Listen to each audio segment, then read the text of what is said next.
behind for the majority of the game. But again, I think it was a 9-point game with like 7 minutes to go. So, similar situation, we're right there. And obviously they're a really, really good team. And at that moment, I think we missed something at the rim and they hit a couple threes and all of a sudden the lead bumps back up. But we just got to continue to play together.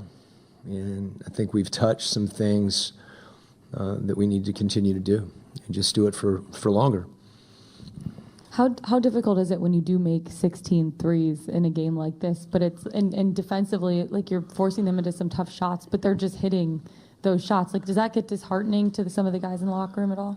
I think our focus is kind of take the shots we get, and the way that they're shifted, if those shots are open, we want to take them. I still feel like when we've turned them down and, we get into traffic, the result isn't as good. So, obviously Tatum, it's hard to guard. You get to points where we, hit him on the pass, hit him on the dribble, and then you're in rotations, and they've got some other guys out there that can shoot the ball too. So we just got to keep grinding. It's you hear people say it all the time. That's why it's a series. We lost to Boston. Now we're going home, and we've got to learn from tonight's game and be better. Hey Quinn, the game was tied when Malcolm Brogdon hit that buzzer beater. Could you talk about the impact of that shot? Yeah, that's tough. Sometimes those things when they go into halftime, can deflate you a little bit. But I think more than anything, I really felt like we were playing really good basketball, and kind of lost a little bit. And then, that shot obviously was impactful. But we had 2 more quarters to play too, so we needed to put that behind us, and I think we did. What have you seen from Marcus Smart so far this series? Well, I said last year, he had my vote for Defensive Player of the Year. I've known Marcus since he was in college, not really well, but just respected him and his leadership and, all the things that he does on the floor. So, obviously, he's an elite defender. And I think his ability to communicate really is what makes him even better. But he's on the other team right now, so we got to do a good job attacking him, and moving him around, and we got to do better. In the second half, it seemed like you guys kind of turned up the physicality, particularly in the fourth quarter, but it seemed like you guys played a little bit more physically. How do you kind of challenge that into games 3 and 4? Yeah, I think that when Tatum got going, we had to be more aggressive.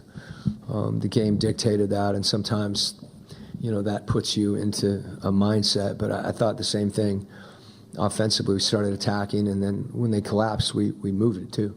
And that's something that we're still kind of trying to find and make a habit out of. Quinn, you talked a little bit about mental toughness over the past couple of days, and you guys did out-rebound them, had more second chance points. Were you pleased with that?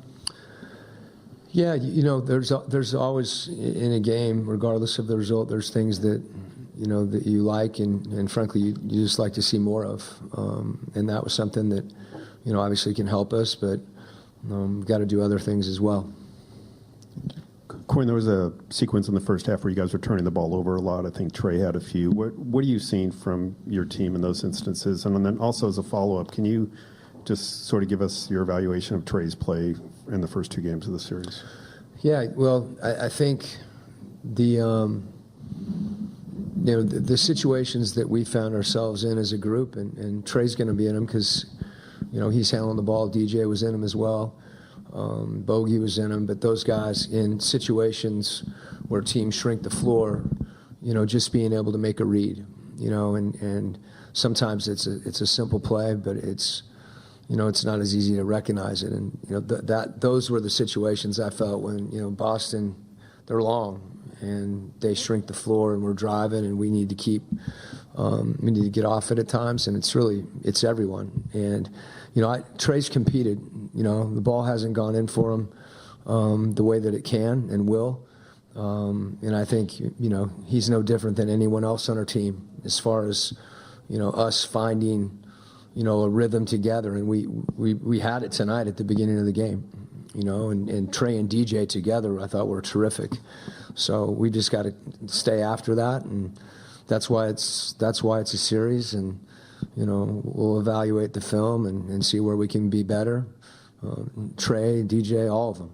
So I know Trey's, he'll be the first one watching the tape on the plane trying to figure out ways where he can play better. And I think we have a lot of guys that are going to do that, and certainly I'm going to do it too. Derek White seemed to be everywhere tonight. How would you describe his impact so far? Yeah, he's playing great basketball, and he's opportunistic in some of the things that he does.